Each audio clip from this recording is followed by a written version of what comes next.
todos, eu sou o Flávio.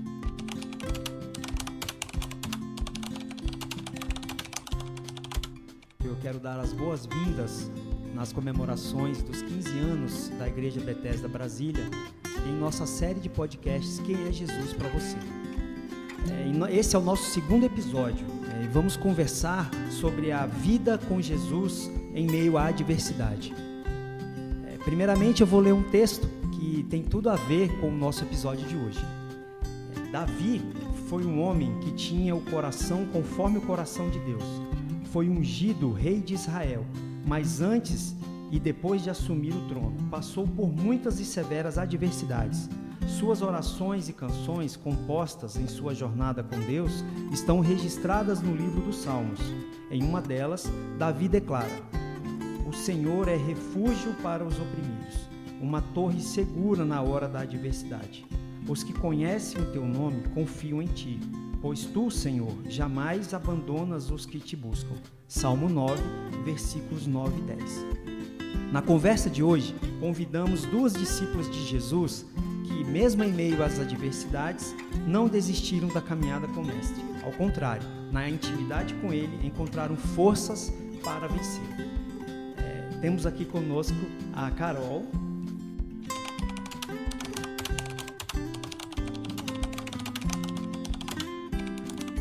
e a pastora Cíntia,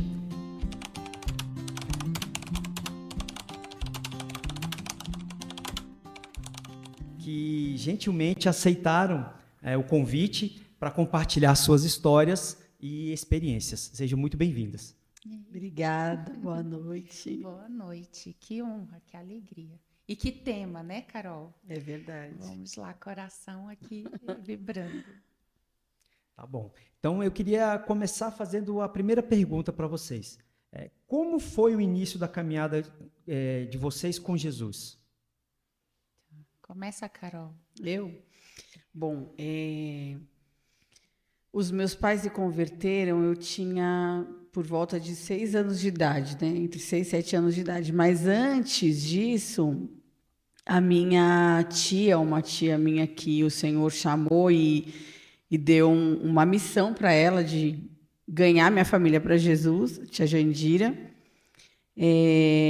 Ela ia à igreja e vira e mexe eu ia com ela. Então, eu me converti assim, já antes dos meus pais se converterem. E desde então, eu sempre fui muito apaixonada por Jesus, né? E a minha infância foi marcada por episódios de querer mostrar Jesus para todo mundo. E também uma coisa que eu fazia muito era orar para que a minha família fosse salva. A família do lado da minha mãe, que é uma família muito grande, né? E o meu sonho era ver toda a minha família servindo a Jesus. E eu lembro que muito pequena, assim, 6, 7 anos, eu orava todos os dias, eu me ajoelhava e pedia ao Senhor que salvasse a minha família. E, para a glória de Deus, hoje, 98% da minha família serve a Cristo, né? Então, foi assim que eu conheci a Jesus. E a gente brinca que é 98% dos crentes do planeta, né? Que é a família da Carol e seus primos. Mas é linda, linda, linda. Bem, eu também, na infância, conheci Jesus por volta dos 5 anos de idade, Carol. A gente vai descobrindo aqui as similaridades da nossa história, apesar de diferente, tão igual em tantos momentos, né, amiga?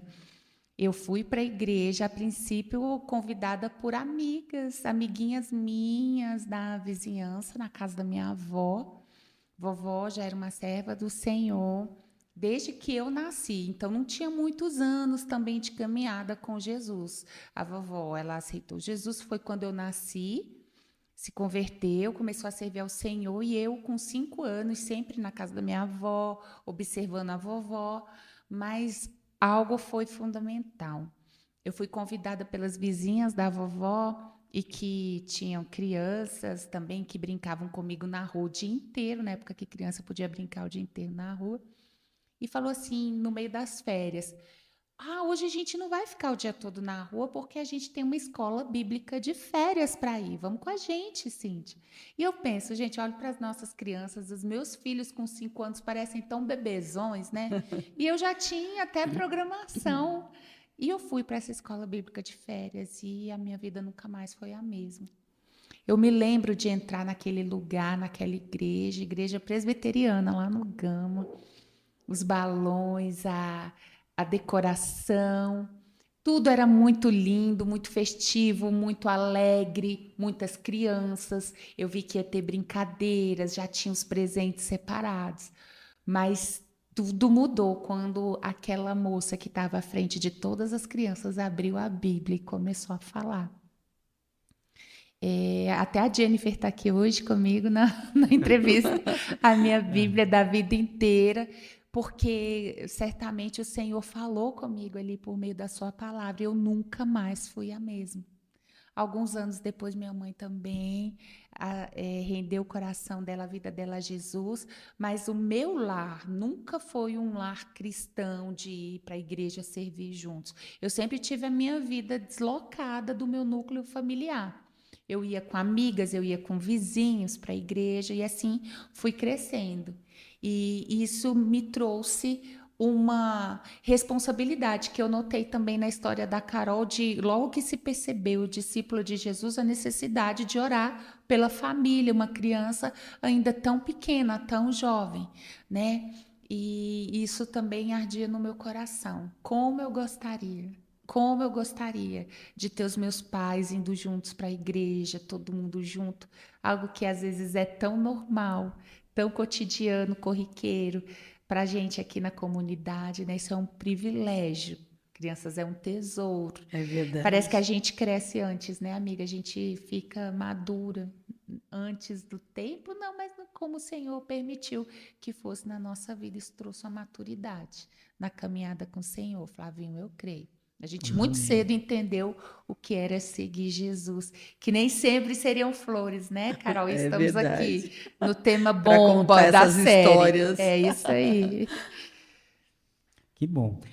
Como o nosso tema aqui é Jesus na adversidade, veio aqui à mente uma passagem, né, do texto de Tiago, no capítulo 1, dos versículos 2 e 3, que eu queria ler aqui para vocês. Meus irmãos, considerem motivo de grande alegria o fato de passarem por diversas provações, pois vocês sabem que a prova da sua fé produz perseverança. Então, todos nós, no decorrer da nossa vida, nós passamos por alguma adversidade, né? E aí eu queria saber de vocês, como que foi ouvir de vocês, assim, qual foi o primeiro baque que vocês tiveram? Lembrança na história. Eu sei que foram muitos, né? Mas conta primeiro. Eu primeiro? Carol, grande baque dessa vida. Olha, eu não sei se eu sei, mas eu acho que é muito, muito precioso para a gente compartilhar essas histórias. O primeiro grande baque da minha vida foi fruto de uma desobediência. Muito jovem ainda também.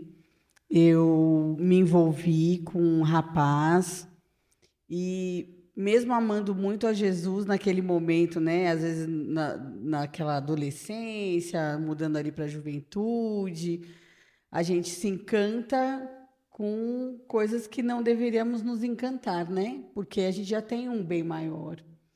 E ainda no final da minha adolescência, eu me envolvi com esse rapaz e engravidei e tive o meu primeiro filho. Foi um tempo muito difícil, mas foi um tempo de resgate, assim, né? Que eu encontrei Jesus de uma maneira diferente na minha vida. Naquela época, além de eu ser muito nova, os meus pais eram líderes na igreja, né? E eu também era muito envolvida na igreja. Então, foi um encantamento que resultou num pecado que nem perdurou, mas que, na verdade, foi a minha salvação. Quantos anos você tinha, Carol? 17 anos. 17 anos. E aí foi um tempo muito difícil, porque logo eu me percebi grávida e eu precisava contar para os meus pais, né? E eu lembro que quando eu fui contar para a minha mãe, o Espírito Santo já tinha falado com ela. E ela falou assim, eu sei o que está acontecendo. Você está grávida, né? Aí eu comecei a chorar. E eu não tinha coragem de contar para o meu pai. Foi a minha mãe quem contou. E o mais difícil para mim, nesse primeiro momento, foi o afastamento do meu pai. Eu achei que ela ia chorar. Eu aqui já estou desabando, porque eu conheço o que é o relacionamento da Dona Maria com o seu Roberto. E parece que essa angústia está entrando no meu coração. Eu acho que essa é a proposta do podcast, é a gente trazer histórias reais para cá. E isso, eu imagino que seja... Eu acho que é o maior dos baques de todo furacão que você possa ter vivido naquela época, é esse momento da distância, né, amiga? E eu lembro que o meu pai, ele me encontrava em casa e ele não conseguia falar comigo. Depois vocês cortam. Eu vou chorar. É bom porque a gente pode editar, mas vamos lá, amiga. E isso me doía mais, porque eu preferia que ele tivesse me dado uma surra, tivesse esbravejado, enfim, né? Como uma reação, assim, de um pai. E eu lembro que teve um culto numa igreja muito pequenininha que a gente congregava lá em Praia Grande, no Canto do Forte. Era uma igreja muito pequena, mas uma igreja muito, muito amável. E o pastor pregou sobre perdão. E naquela igreja tão pequena e tão simples, eu lembro de ter cruzado o olhar com meu pai. Meu pai estava no púlpito, né, porque é a Assembleia de Deus. E nós dois levantamos e fomos nos abraçar. E ali, naquele momento, o Senhor falou no nosso coração e houve esse quebrantamento de perdão, né? E aí, a partir daí, começou uma nova etapa, na verdade, né, desse processo. Deus foi tão misericordioso comigo, porque mesmo eu estando numa igreja tão tradicional, assim, eu fui muito acolhida. Eu fui muito amada, muito amada. A igreja, o pastor Jango, que era o nosso pastor na época, naquela época a gente, se cometia algum erro, a gente tinha que ir na frente, era desculpa a palavra, mas era um carnaval, né, quando alguém errava. E o Senhor deu a ele uma sabedoria tão, tão maravilhosa que ele falou assim, eu lembro dele ter me chamado no gabinete, conversou comigo, e ele falou assim, a gente vai te amar. Então, ele mandava, nem sempre ele conseguia ir me visitar em casa, mas ele sempre mandava pessoas para irem me ver. E foi, assim, um presente de Deus, né? Foi um cuidado de Deus. E eu lembro que ele falou assim, para mim, que Deus usa os nossos erros para escrever novas histórias da nossa vida. E que a gente tem a possibilidade de escolher se você quer fazer daquilo o seu fim ou se você quer fazer daquilo o seu começo. E eu aceitei esse desafio de fazer esse novo começo na minha vida. E depois desse tempo, depois dessa decisão, eu passei por muitas dificuldades em relação a essa gravidez, né? E ao pai biológico. Eu lembro que algumas vezes eu sofri agressões físicas e meu pai ficou muito abalado, né? A nossa família ficou muito abalada, né? Mas o Senhor é tão maravilhoso que o Senhor em tudo nos guardou, né? E hoje eu vejo o meu filho, que foi um fruto de uma escolha, né? Porque uma das coisas também que me foi proposta foi exatamente, não deixa ninguém saber, a gente já resolve isso, né? Você é muito nova, lá. E eu falei, não, se o Senhor me deu, ele é meu, ele é do Senhor, né? Não é nem meu, é do Senhor. E hoje ele é uma bênção na minha vida, né? E eu só tenho a agradecer a Deus, porque mesmo na minha desobediência, o Senhor me trouxe resgate e redenção. Não só para mim, mas para a família que o Senhor já tinha preparado para mim, né? Então, o fruto do meu casamento depois, tantas coisas que o Senhor fez e tem feito ainda na nossa família, na nossa vida, eu creio que também começou nesse tempo de decisão por Jesus, né?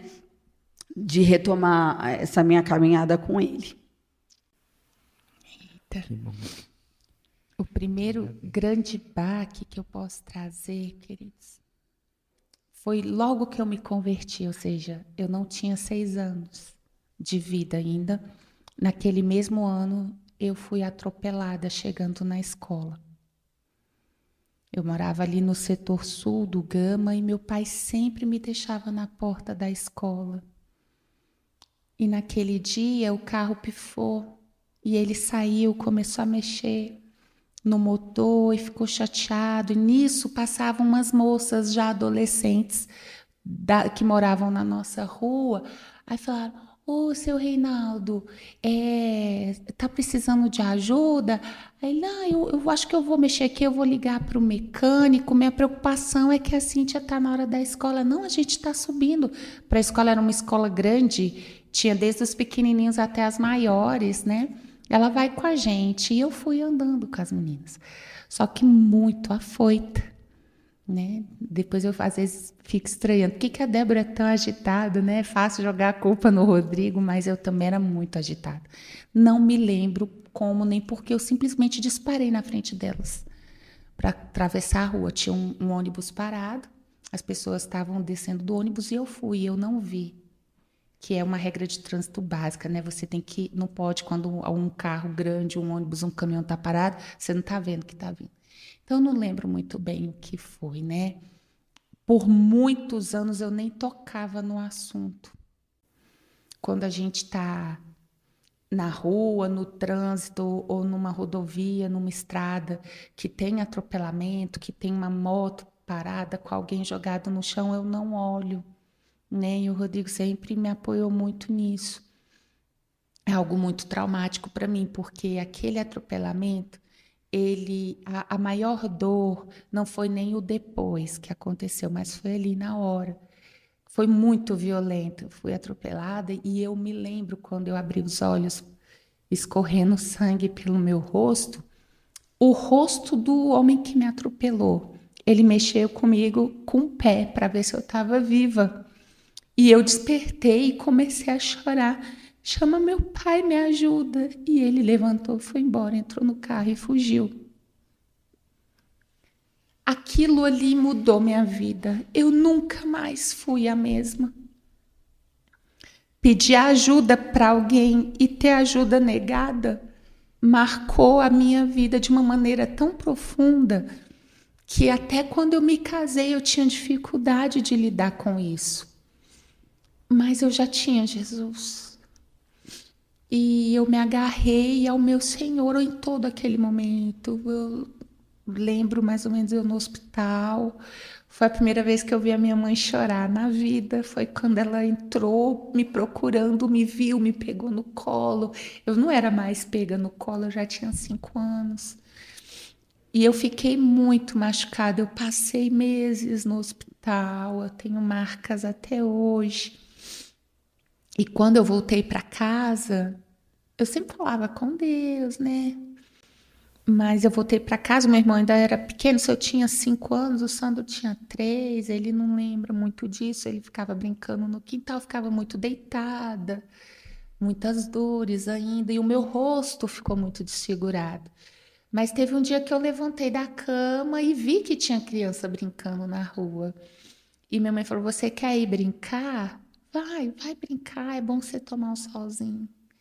E com 10 minutos que eu estava na rua, eu voltei para casa chorando. porque as crianças não souberam lidar, né, com uma menina com o rosto todo desfigurado, o olho, eu quase perdi a visão. Eu me percebo nas fotos ainda que um olho escapa, ele não foca, né, muito bem. Fiz alguns exercícios durante toda a infância de ortótica, enfim, mas as crianças foram cruéis, né? Falaram, você não devia sair, você não está em condição de brincar, você sabe que você vai ficar cega? Eu ouvi dizer que usam olho de vidro em pessoas que se machucam dessa forma. E eu voltei chorando para dentro de casa. Eu me lembro do cheiro do avental da mamãe, que eu abracei ela, né? Enfim. E eu voltei para o meu quarto. E ali éramos eu, minha mãe, às vezes, e o Senhor. Falando aqui com vocês, eu percebo que o meu pai ficou afastado nessa época, porque ele sofreu demais. Ah, se o carro não tivesse quebrado. Eu tinha que ter levado minha filha, então ele não conseguia nem me ver daquele jeito. E eu também sempre fui muito, muito... Ah, desculpa, produção. Gente, desculpa, digo, o Pedro tá ligando aqui. O Pedro tá dormindo na casa do amiguinho hoje, gente. Naquele momento de uma adversidade tão profunda e eu ainda tão nova, eu percebi o Senhor como uma torre segura, como Davi diz no Salmo. Eu sei que cada um tem as suas dores e eu respeito, que dirá o Senhor Jesus não respeita a dor de cada um. Sofrimento a gente não mede um pelo outro. Mas eu vou falar com a sinceridade do meu coração, gente. Eu, uma criança tão pequena, eu não vi outro caminho senão não me agarrar no Senhor. Não era uma possibilidade. Deus, que Deus é esse que deixa uma criança passar o que eu estou passando? Esse foi o meu primeiro ano na fé. Então, assim, alguns outros baques vieram na vida, mas esse eu acho que foi o primeiro, assim, valendo. E eu me percebi que o céu não é aqui, mas ele começa aqui, com a companhia do Senhor Jesus com a gente, mesmo na adversidade. Que bom, gente. Nossa, tá... Respira aí, Flavinho, toma uma aguinha. Mas a gente tem que seguir, né? Bora. Seguir o script aqui. Bom, e com o passar do tempo, que desafios na vida vocês podem destacar? Alguns assim, que vocês... E como foi a mão de Jesus, né? O amparo de Jesus ao passar por eles? Eu? Você, cara. Há muitos desafios, né? Eu acho que a nossa vida cristã, ela é permeada por isso, né? E é exatamente nesses desafios que a gente é fortalecido na fé, que o Senhor se revela quem Ele é a nós, né? E, enfim, eu estava ouvindo a história da Cíntia agora e pensando aqui, voltando à história que eu contei, se a gente fosse contar todos os detalhes de tudo isso, né? Dariam vários podcasts aqui desse testemunho, mas eu sei que em cada um deles, como a Cíntia colocou aqui tão lindamente, é isso, é a torre forte, que é o nome do Senhor, a quem a gente se refugia, né? Nos tempos difíceis. E toda vez que eu lembro dessas histórias, elas mexem muito comigo, não por uma tristeza, mas pela alegria da salvação, né? Pela alegria da redenção. E uma outra situação que foi também assim uma grande adversidade na minha vida foi o nascimento do Pedro. Uhum. Eu estava casada, era um filho planejado, estava tudo dentro, né, do script. Como é que vai dar errado? Né? Tá tudo programado. E, nossa, aquele frescor, né, do novo. E quando Pedro nasceu, foi uma festa no hospital, muita gente visitando. E eu amo festa, né? Você nem ama uma festa. Imagina desde a maternidade. E eu lembro que quando a gente voltou para casa, o dia começou a escurecer. E conforme o dia foi escurecendo, o meu coração foi se entristecendo, sabe? Foi exatamente essa lembrança, assim, ir escurecendo e a tristeza chegando.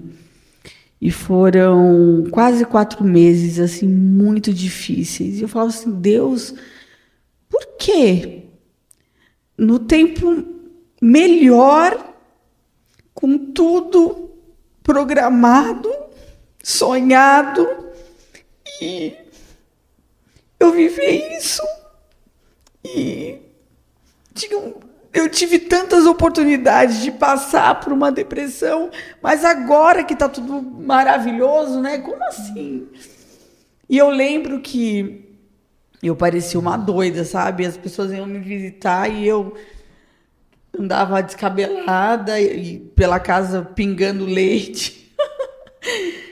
E a única coisa que eu falava assim, ora por mim. Todo mundo que chegava eu queria que orasse por mim, porque eu queria sair daquilo, né? Eu queria sair daquela escuridão. E eu lembro que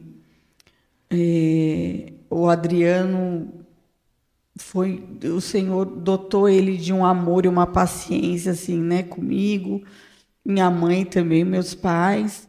Eu não deixei minha mãe ir para a casa dela durante esses 3 meses.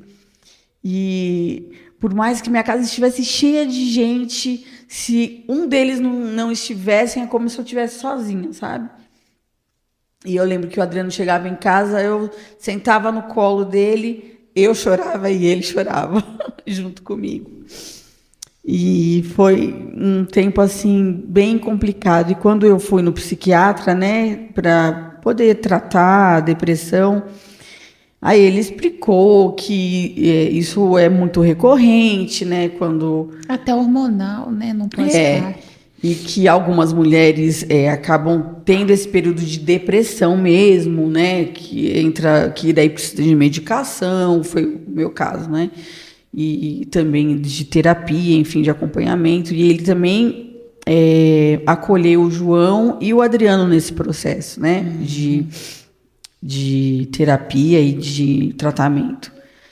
E eu lembro que ele falou assim, olha, lá atrás, que você passou por tudo aquilo, só que você não tinha a possibilidade de ser frágil, mesmo sendo tão nova, aquilo que você precisou se fazer forte, porque não tinha quem fosse por você, você tinha que ser, agora veio à tona. Por quê? Porque você tem segurança, você tem quem se apoiar, você tem uma estabilidade. Então, o que estava guardadinho lá na caixinha veio à tona agora. Então, agora é hora de você ser cuidada, de você ser tratada, de você ser acolhida. Foram quase 4 meses, mas que foram bem difíceis, mas eu vi a mão do Senhor assim na vida das pessoas, na vida do Adriano, do João, que era pequeno também, e os meus pais ali muito perto de mim, toda a minha família, a igreja também que me acolheu, mas foi um tempo bem difícil, bem difícil. E uma outra situação que eu achei que eu fosse entrar nesse buraco de novo foi a nossa vinda para Brasília. É mesmo? O primeiro ano que a gente chegou aqui, eu lembro que os primeiros meses eles saíam para a escola e o Adriano trabalhar, e eu me dava crise de tristeza e choro. Eu falei assim, meu Deus, o que eu vim fazer nesse lugar? Eu não conheço ninguém, eu estou sozinha. E eu tinha um medo de voltar à depressão, né? O medo de ter aquele medo, né? Aquela solidão. Mas o Senhor foi tão maravilhoso e misericordioso que ele só me apresentou gente linda nesse lugar. Foi, Carol? Foi, Flavinho? Começou com a nossa igreja, assim, que Eu até estava contando essa história esses dias para um menino muito especial, que quando nós chegamos aqui, nós íamos visitar uma igreja batista, que era muito parecida com a nossa igreja em São Paulo. E eu amava o culto, mas eu não me sentia parte daquela comunidade, né? E nós saímos de uma igreja muito grande, mas que nós tínhamos muitos amigos lá. Então, nós fazíamos parte, nós éramos daquela igreja mesmo, né? E aí, numa situação da Ana muito pequena em ter invadido uma festa, né? Que foi o jeito que a gente chegou na Bethesda. E o Adriano, né? Tão assim... extrovertido, só que não. Teve que resgatar a Ana da festa e nesse resgate, nesse momento, ele encontrou o Rodrigo, que foi líder de jovens dele há mais de 15 anos atrás em Santos. Quando pastor dos jovens na Igreja Assembleia de Deus em Santos. Isso. E aí ele nos convidou, na verdade, nesse dia eu não vi o Rodrigo. Ele convidou o Adriano falou, então a gente vai, tal. E Essa festa era a festa de aniversário da Isabela, caçulinha da Paula e do Isanil, irmã do André Caleb. Isso. Então, a igreja toda. Lá, né? Nós somos uma igreja pequena naquela época, então éramos ainda um grupo menor, estava todo mundo lá nessa festa.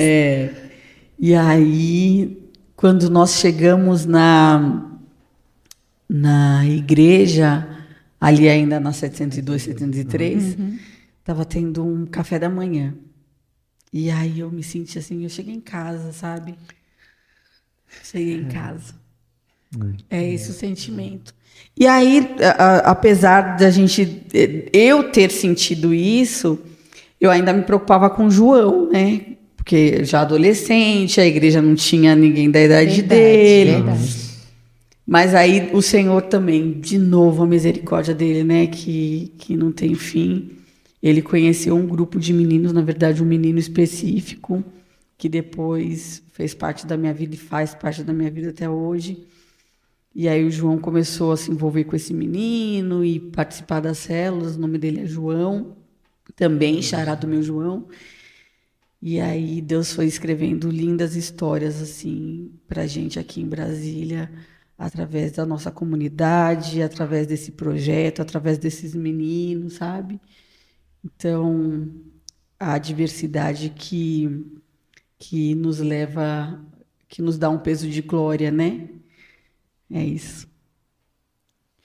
Quando a gente sabe para onde correr, né, na adversidade, eu creio que a gente vive o céu aqui na Terra. É por aí.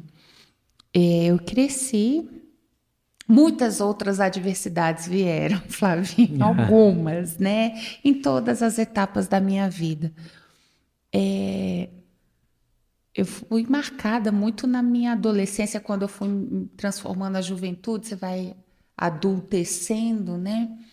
E os caminhos que começam a se abrir, eu sempre fui muito intensa, como eu sentia, como eu vivia, na minha vida com Deus, também quando era para chorar, chorava, quando era para se alegrar, alegrava imensamente, e veio o presente que foi namorar o Rodrigo, que era meu melhor amigo por anos, e depois a gente começou a namorar. Enfrentamos desafios, né? Alguns anos separados pela distância, mas no meio dessas lutas a gente venceu, a gente se casou e tivemos filhos lindos. Um está com o Senhor, que é o nosso chileninho.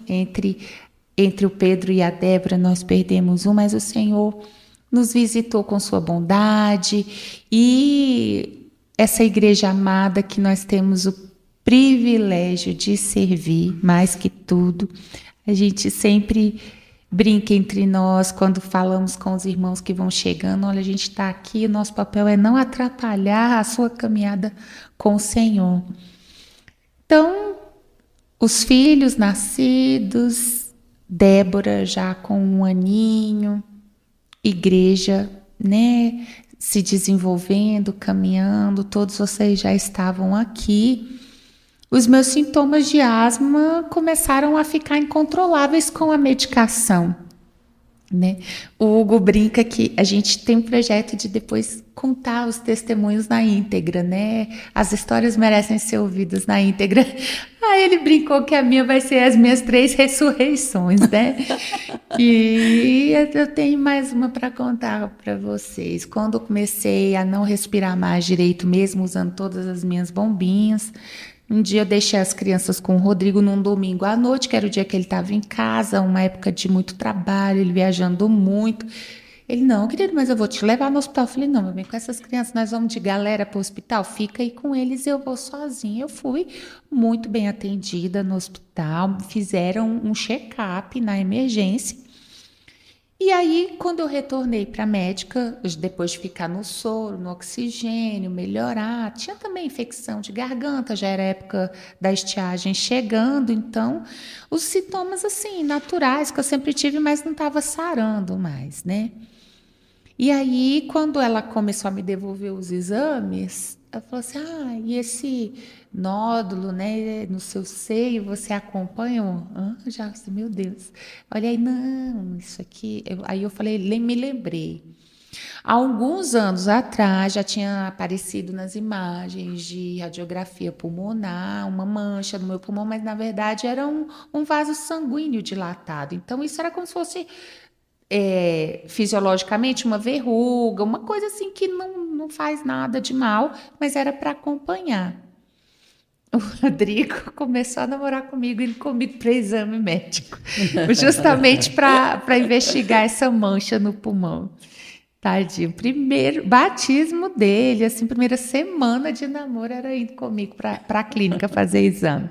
Então ele também já conhecia isso. Na época que eu morei em São Paulo, tinha as crises alérgicas, ia para a emergência, tinha que levar aquele raio-x no braço do braço para mostrar que aquela mancha tinha explicação, porque onde eu chegava queriam me internar.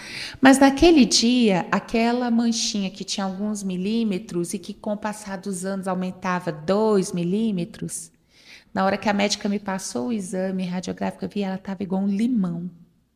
Eu olhei aquilo, ela continuou falando, eu nem me lembro mais o que ela falou. Então você toma esse corticóide, não sei o que, você vai melhorar. E eu nem sei como eu consegui chegar em casa. O Rodrigo já sabia que eu tinha essa questão pulmonar e eu mostrei para ele a imagem e não falei nada. Ele só falou assim, eita, cresceu, hein?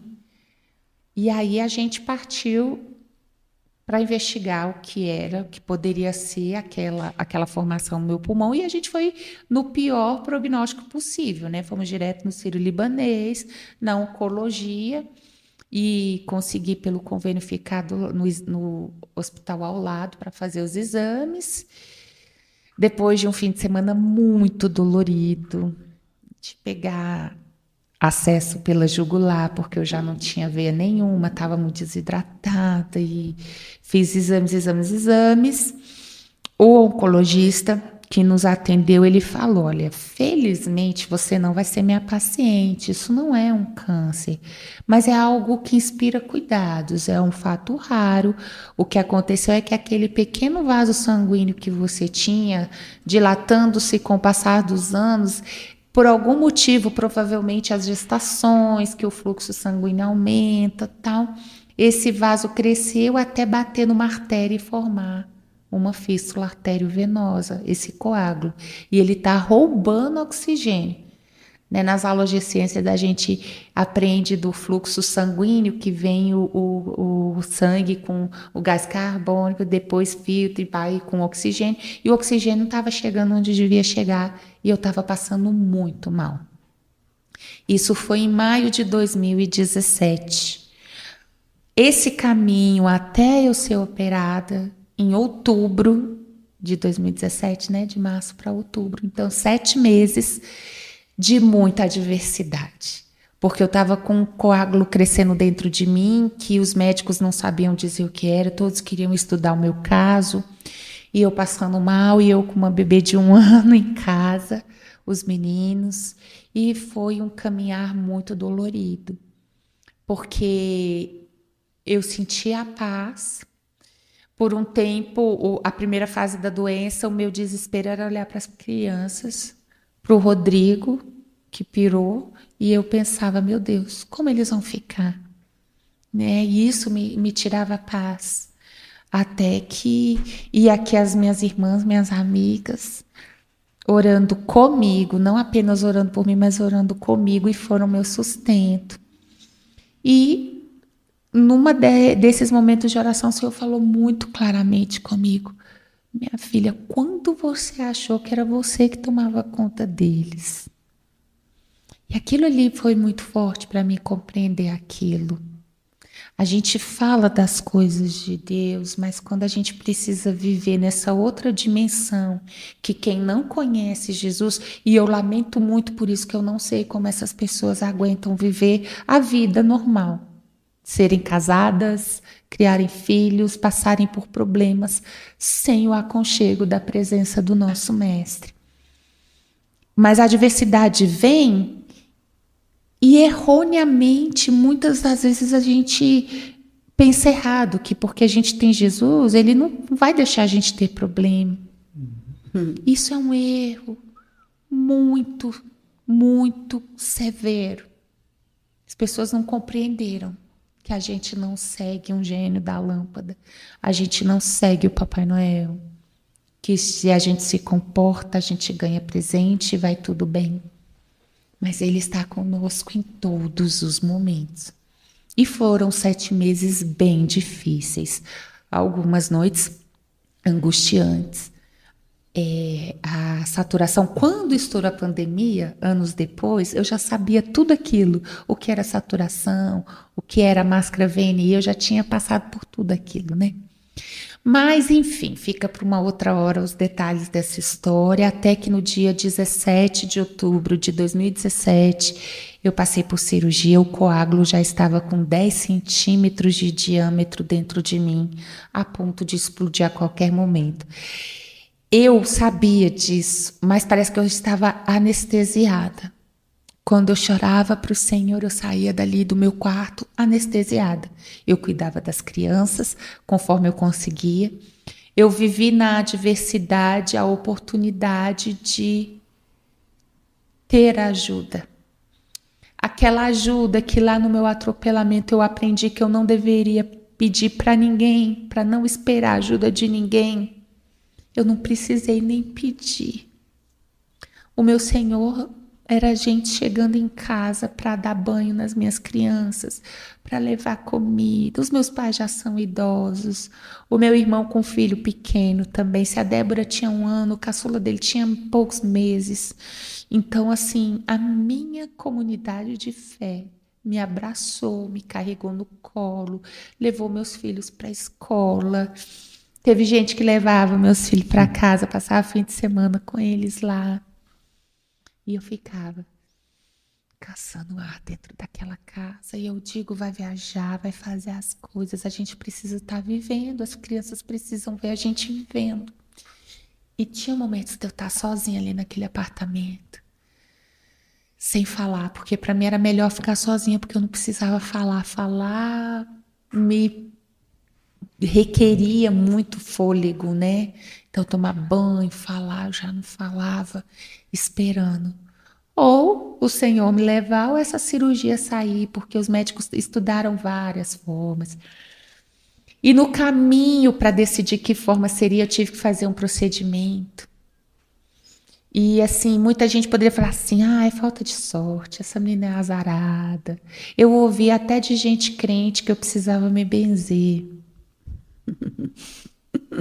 Só tem isso para contar. Nem contava, né? As pessoas sabiam de mim.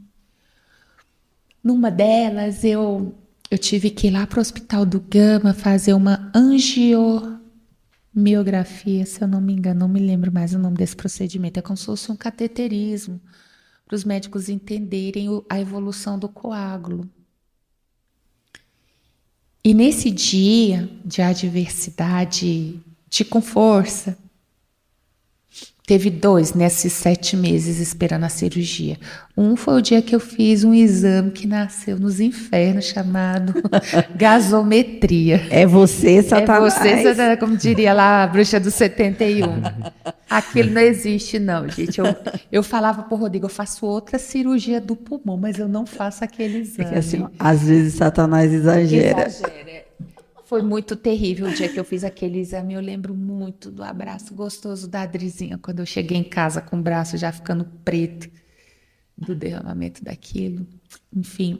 E o outro momento foi esse exame, que é tipo um cateterismo.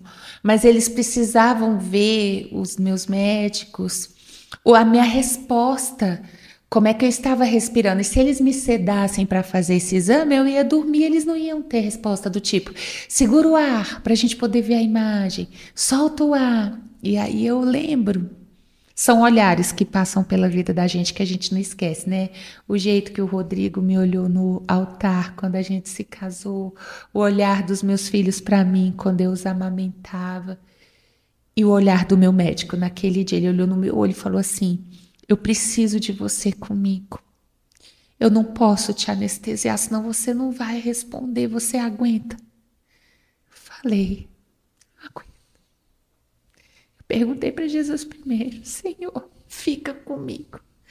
E ele ficou comigo, gente. Eu fiz aquela incisão na minha inguinal, a sangue frio. Ele cortou para poder entrar o equipamento.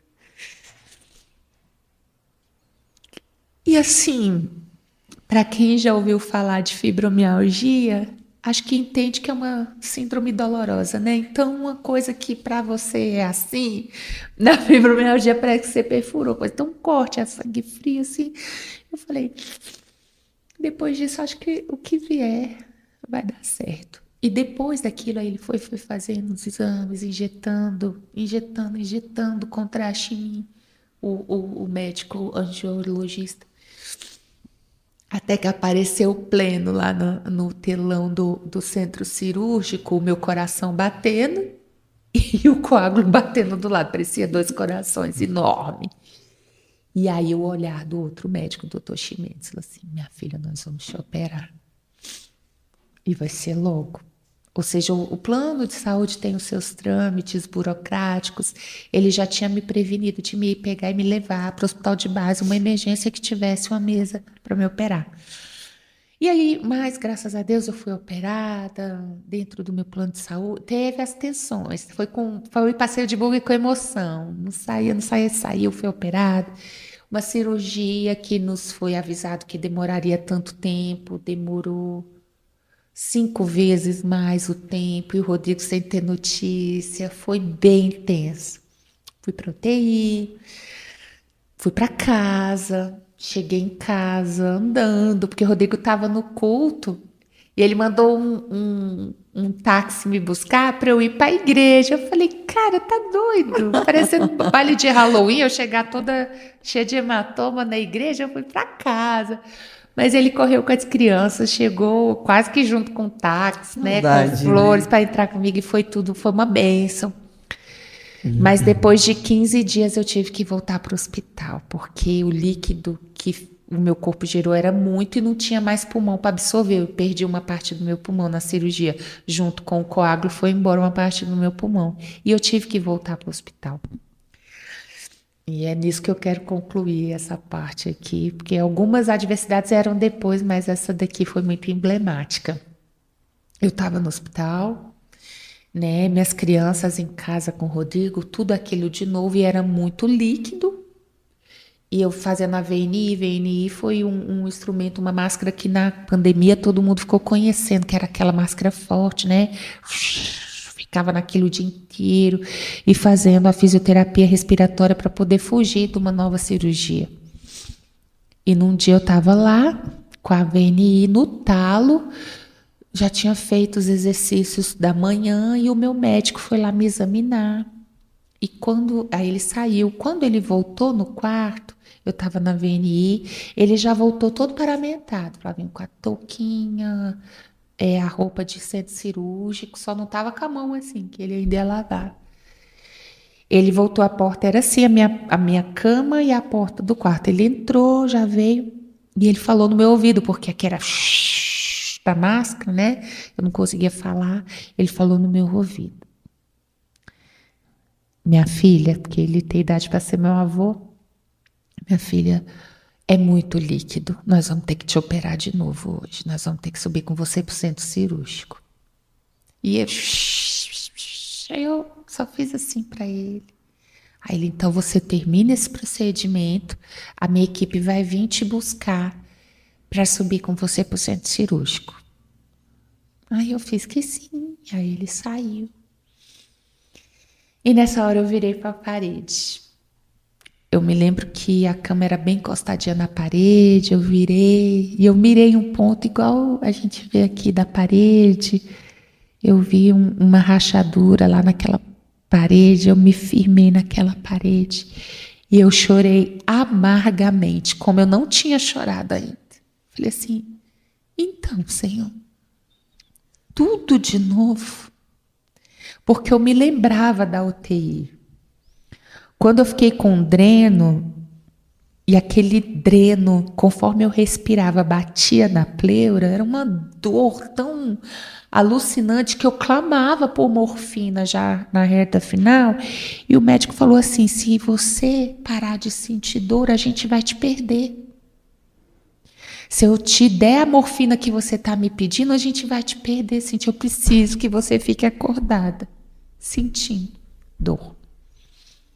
Lições que eu nunca vou perder. Enquanto a gente sente dor, a gente está vivo. E eu me lembrava disso tudo, e ele olhando para aquela parede, eu chorei amargamente. Senhor, não deixa eu voltar para aquele centro cirúrgico. Não deixa, meu Deus, aquele dreno de novo dentro de mim, eu não vou aguentar. Tem o momento da resignação, mas também tem o momento de falar assim, socorro, Senhor, não vou dar conta. Eu não vou dar conta. Os meus filhos, eu não podia ir ao mercado sem avisar, que eles achavam que eu ia ficar no hospital de novo. Então, Senhor, me tira daqui. E houve um rei de Israel que fez essa oração, né? Ele foi visitado pelo profeta Isaías. Deus falou, Isaías, vai lá, fala com Ezequias para ele pôr em ordem a casa dele, que eu vou recolhê-lo. E Isaías veio, entregou o recado para aquele rei tão amado e foi embora. E o rei virou para a parede e chorou. Eu só lembrei disso depois. Rodrigo romanticamente me chamou de minha Ezequias dele por um bom tempo depois dessa história. E eu olhei e o que aconteceu? Quando o rei chorou, o rei Ezequias chorou amargamente e pediu a Deus, Senhor, me dá mais um tempo para que eu possa. Tá? Fez a oração dele. Diz a palavra que Isaías ainda estava no pátio do palácio. O Senhor falou, volta lá. Fala que eu dei mais um tempo para ele. E eu me lembrei dessa história quando eu estava chorando, olhando para a parede. Gente, eu senti uma mão. A minha amiga Janaína Depinê, do Ministério Elegante Sempre, eu fiz uma live com ela contando esse testemunho. Ela fez a voz, né? Isaías, é você? Não, era o meu médico. Ele tinha chegado no elevador. Ele parou. Ele me contou isso depois. Tempos depois, na minha consulta de revisão de cirurgia. Ele disse que ele parou no elevador e pensou assim, não vamos desistir dela, não. Vamos prosseguir na tentativa conservadora, que era fazer exercício. Vai que esse organismo dela absorve esses litros de líquido que estão lá. E ele voltou, estava olhando para a parede. Tem que trazer o microfone, né, Flávia? Estava olhando para a parede, ele tocou e eu olhei, com a máscara, ele, não vamos te operar, não. Vamos fazer uns exercícios. Minha gente, eu virei o Rambo. Aquele hospital me via andando para cima e para baixo, fazendo exercício. VNI era para fazer um tanto, eu fazia o dobro e um pouco mais. E não fui operada de novo e fui absorvendo esse líquido. Ainda senti uma dorzinha, 1 ano durante o pós-cirúrgico, mas sarei. E estou aqui. O que eu queria falar de todas essas histórias do centro cirúrgico é que quando você está naquela cadeirinha de roda, sentada no metal, com aquela camisolinha aberta para trás, é só você e Deus. É só você e o Senhor. E ali Ele é a sua torre segura. E Ele foi a minha torre segura. E tem sido. Entre outras adversidades que se apresentaram depois, também continua sendo. Amém. Coisa linda. Amém. Então, Carol e Cíntia, vocês trouxeram aqui histórias e experiências de adversidades, desafios na vida. E aí, ao mesmo tempo, vocês continuaram e ainda continuam servindo no reino, anunciando o evangelho de Jesus e sendo ativa, né, dentro da igreja. Quando as coisas parecem dar errado, as portas se fecham? É uma boa pergunta, porque às vezes a gente até pensa assim, não, Deus não está nisso, não. Tá muito degringolado, Deus não está nessa missão, nesse projeto, algo que a gente esteja fazendo, né? Muitas vezes. Não, muitas vezes não. Algumas poucas vezes eu cheguei a pensar assim, Senhor, que glória o Senhor está tendo. Né? Eu digo que nessa missão em especial, né, a gente está comemorando 15 anos da igreja, mas em 2014 a igreja tinha 6 anos, estava fazendo 6 anos. Foi um marco na minha vida aqui na Bethesda, porque eu estava como o filho mais velho, o irmão do filho pródigo. Eu estava dentro da casa, emburrada. Sabe? Trabalhando assim, obedecendo, mas sem desfrutar alegria nenhuma.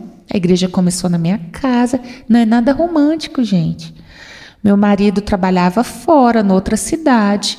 Ele chegava sexta-feira, começava a atender as pessoas e ia embora na madrugada de domingo para segunda para trabalhar em Santa Catarina. A igreja era no nosso quarto e sala. Eu queria ter filhos e não podia ter filhos, e tudo aquilo. E depois, quando começamos a igreja é pequena, né? Então, assim, requeria de nós muito, muito mesmo, né? Então, aí veio Davi, teve momentos daí com Davi com febre para a igreja, porque o Rodrigo, um dia ele olhou para mim e falou, querido, se você não estiver comigo, quem que vai estar? Então, chorando, eu pus meu filho, queimando de febre no braço e fui para a igreja ajudá-lo no culto. Ele pregava, eu cantava e a gente levava. E tantas outras experiências assim. Até que em 2014 o Senhor me pegou de jeito numa conversa em cima de uma montanha. Foi bem glamuroso, mas eu não vou falar aqui não, porque hoje eu tenho minha adversidade. Vamos focar na adversidade.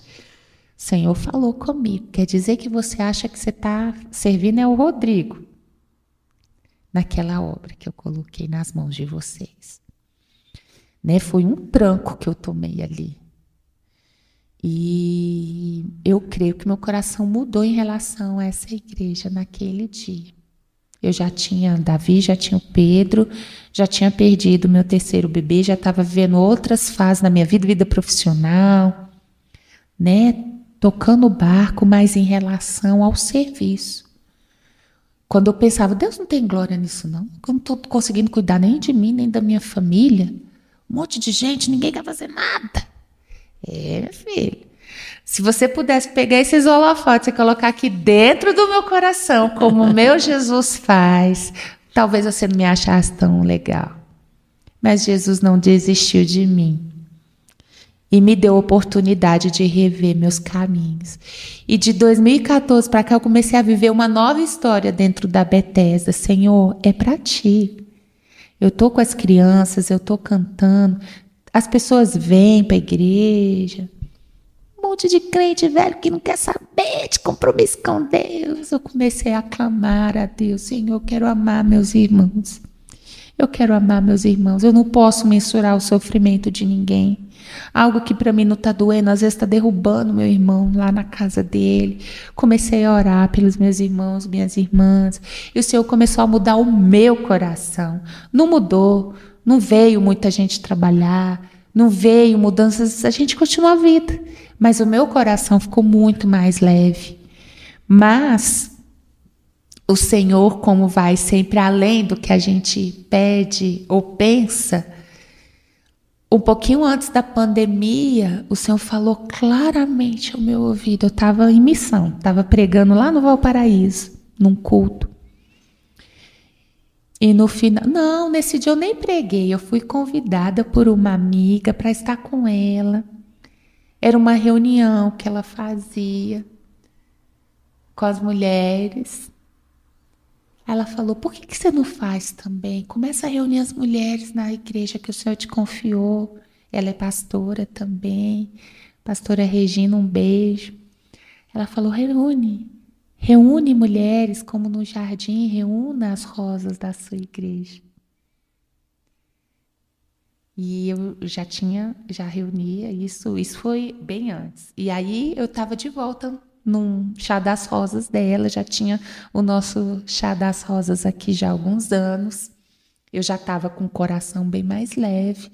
E assim, só porque nos ama muito e gosta de nos presentear, no fim do culto, uma irmã cheia do Espírito Santo, tomada por Deus, chegou para mim e falou, acabou o tempo da solidão.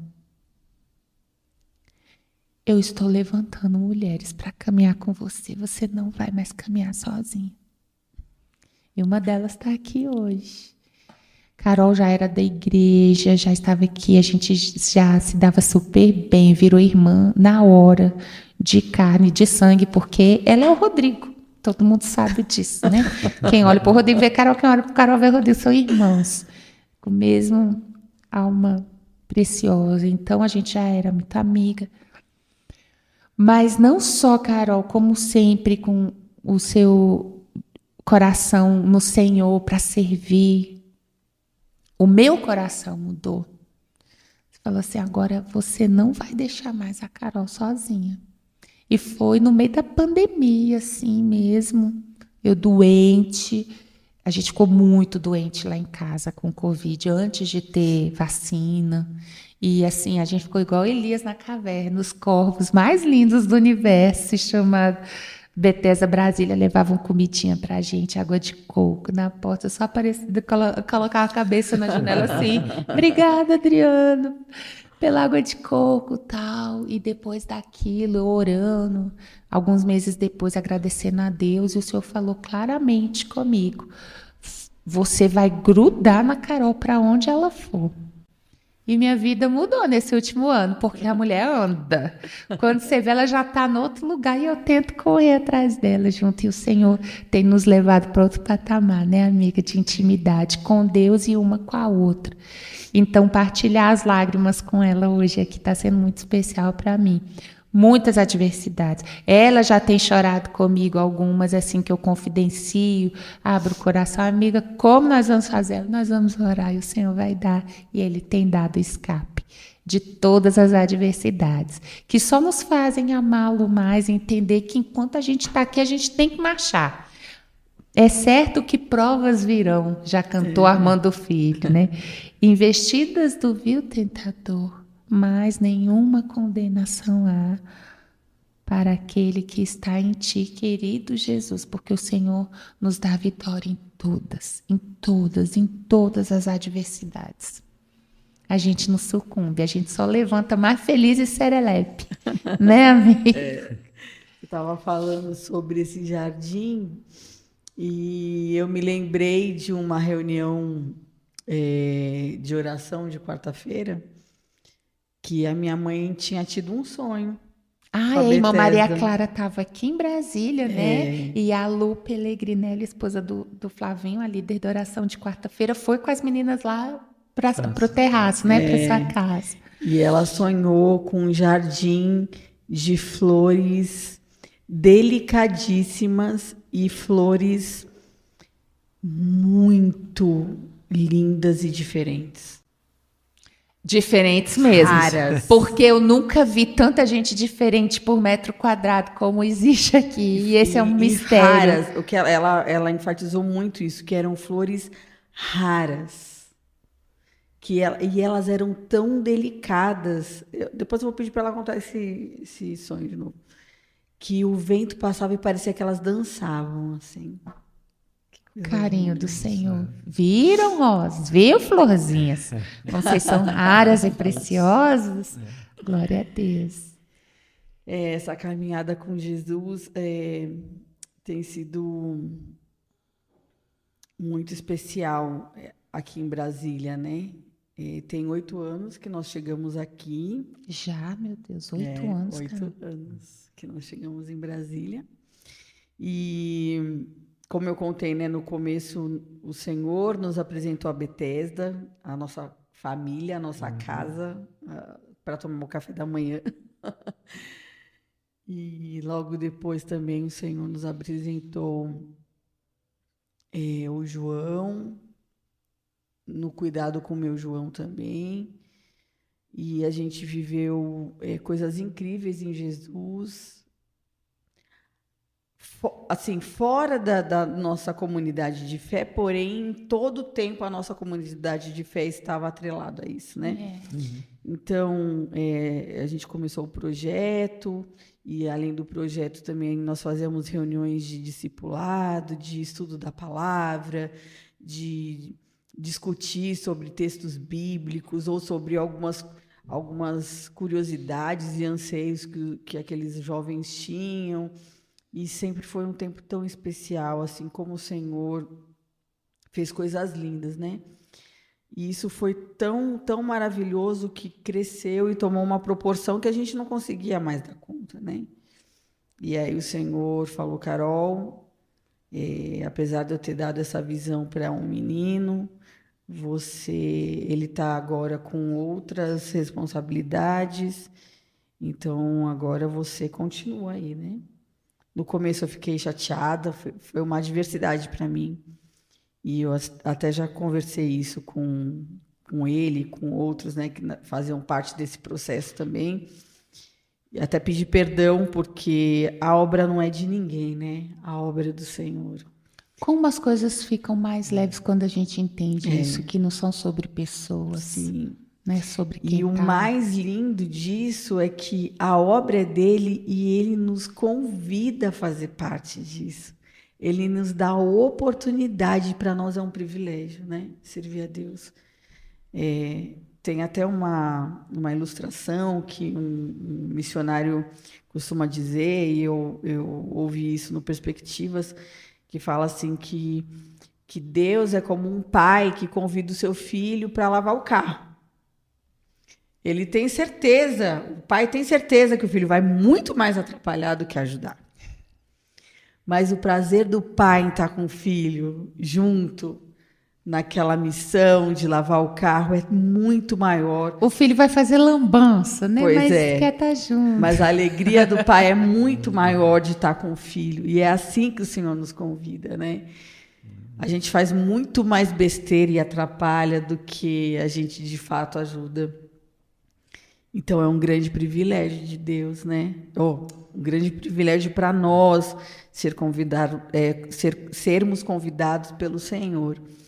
E essa história de a DAA tem uma história à parte também, outro podcast. Porque tem tantas histórias engraçadas, divertidas, tristes, maravilhosas, em todas elas maravilhosas. E não só do DA, mas desse processo todo que eu vivi com essa galera aqui em Brasília, e tenho vivido, de meninos leais, assim, pessoas de Deus. E o Senhor ainda, alguns vêm atrás de mim, né? Tem o Natan, que é um menino tão precioso, que o Senhor também chamou para essa comunidade, tem servido aqui. A Rafa, tem a Keila, a Jana, enfim. Um projeto que Deus plantou no coração de um menino, deu e compartilhou, assim, né? E agora compartilha com a nossa comunidade de fé também. Eu lembro uma das histórias, vou contar aqui rapidinho. A gente fez sopa para entregar na rodoviária. e evangelizar. E nós não tínhamos panelas grandes o suficiente para essa sopa. Então, nós pedimos emprestado 2 panelas para uma igreja. E foi uma galera lá para casa, essa molecada toda. E um corta a cenoura e outro lá. Fizemos aquela sopa maravilhosa e lá vai a gente para a rodoviária à noite, uma cambada. E a gente se empolgou tanto de falar de Jesus e dar aquela sopa e sentar para comer a sopa junto, que na hora de ir embora falou, cadê a panela? Que nem era nossa. E a gente ficou, meu Deus, não, a Jana pegou, fulana pegou, ciclano pegou e ninguém pegou a panela.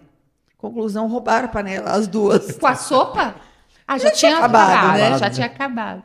Roubaram as panelas. Aí eu falei, meu Deus, o que eu vou fazer para devolver essas panelas? E eu estava desempregada na época, né, gente? Que a gente também viveu outro milagre vindo para Brasília, milagres de provisão de Deus, assim. Enfim, muitas histórias, né? E eu falei, meu Deus, onde eu vou arranjar dinheiro para comprar essa panela agora? Isso foi tipo uma sexta-feira à noite. Aí chegou no culto de manhã, domingo. O Rodrigo, e aí, como que foi lá? Tava sopa, não sei o que. Ela falou assim, nossa, foi uma bênção, foi maravilhoso. Mas a gente ficou sem as panelas, roubaram. E aí o Rodrigo, inspirado por Jesus, comprou 3 panelas, 2 para a gente devolver e uma que a gente carrega para cima e para baixo, para onde a gente vai, servindo a Deus. A nossa comunidade abraçando com tanto amor, né?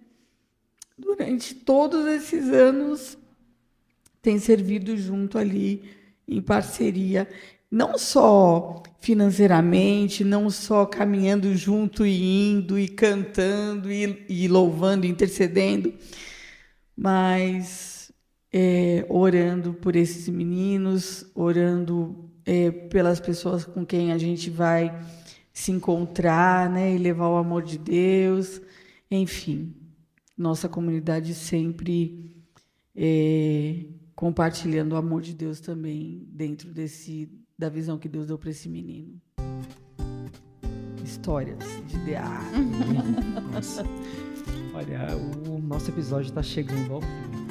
Mas eu queria deixar aqui para vocês uma última pergunta, né? Que é o tema do nosso podcast. Cíntia, quem é Jesus para você na adversidade?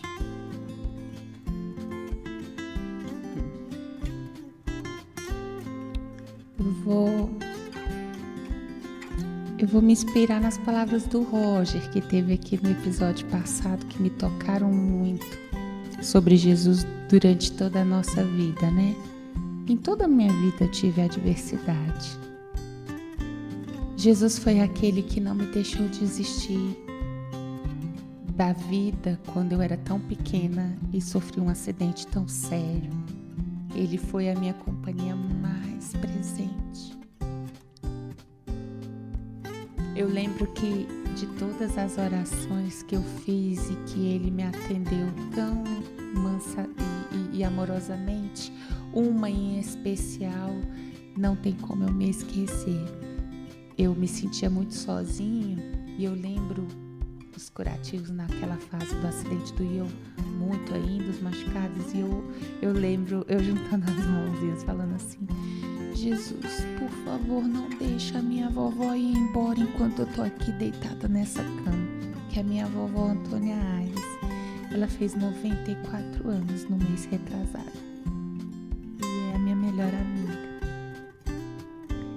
Jesus foi aquele que na adolescência, quando eu tão reclusa nos meus sentimentos, sofria amadurecimento, sentimentos, relacionamentos e quantas madrugadas. Jesus ficou do meu lado caladinho. Sabe, eu não tinha grandes revelações. Eu não sabia o que iria acontecer, mas eu sabia que era como aquele amigo que às vezes senta do seu lado sem falar nada. mas só fica do seu lado e já te faz tão bem. Jesus foi também o meu amigo fiel no silêncio. Hoje eu falo que Jesus é o motivo da minha vida. Eu tô aqui porque Ele permitiu. E poder falar dele, viver ele, demonstrá-lo para os meus filhos, que ele é real na minha vida, viver o meu casamento segundo esse relacionamento que eu tenho com o Senhor, não teria como ser de uma maneira diferente. E ele é aquele que eu almejo ver. Eu sei que um dia todas essas lágrimas não existirão mais. Mas mais do que isso, de todo o meu coração eu digo, mais do que a ausência de dor, mais do que a ausência de sofrimento, eu almejo o dia que eu vou vê-lo face a face, porque ele é um ser humano vivo no céu. Essa verdade tem revolucionado os meus últimos dias, nos últimos anos, nos últimos meses. Ele não é uma entidade, Jesus é uma pessoa que eu anseio muito ver. Realmente eu não tenho roupa para esse evento. Ele vai me dar roupas novas para que eu possa estar lá. E vai ser muito massa. E eu quero minha igreja comigo naquele dia, meus melhores amigos, as pessoas que eu amo. Porque isso aqui é muito passageiro. O melhor já veio, que é Jesus. E está por vir, que é estar com Ele. Estar com Ele de uma vez para sempre. Não sei se deu para entender, mas é assim que eu sinto. E para você, Carol, quem é Jesus para você na adversidade? Eu vou pegar essa linha da Cíntia. Quando criança, Jesus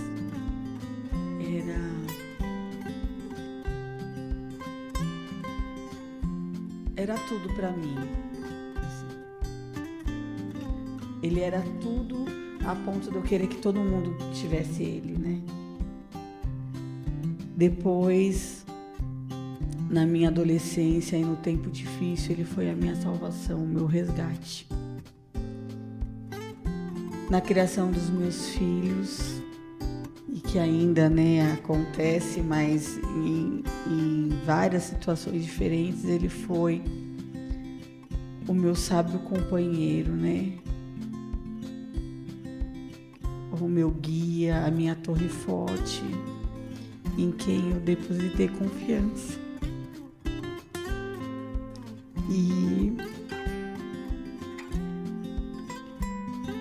E hoje eu posso resumir através de uma música também que numa reunião de mulheres o Senhor me presenteou com ela, que Ele é o meu tesouro, que Ele é o selo no meu coração.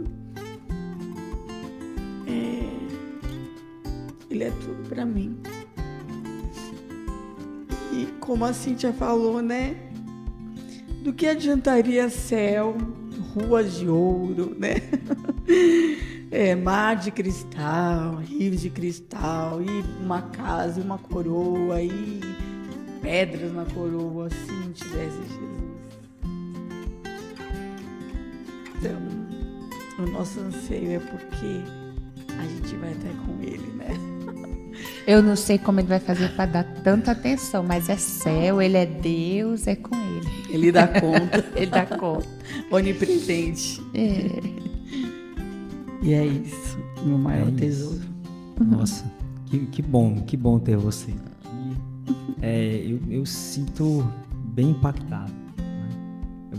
Como você falou, Cíntia, sobre o Roger, eu vou confessar aqui para vocês o que o Gustavo falou pra gente depois, que também ele saiu daqui impactado. E olha que nós estamos só no segundo episódio. Né? Jesus, a gente não sabe ainda. Coisa, né? Tem muita coisa, né? E eu só tenho a agradecer. Acho que a igreja, né, todo tem agradecer também, né, vocês e vocês compartilharem, né, essas experiências, as histórias, né, de ter cedido um pouquinho de tempo também para estar aqui, né? E é isso, né? É isso. Muito obrigado a vocês, né, pela presença. E você que está aí do outro lado, até o próximo episódio e fique com Deus. Tchau, foi uma alegria. Um prazer. Obrigada.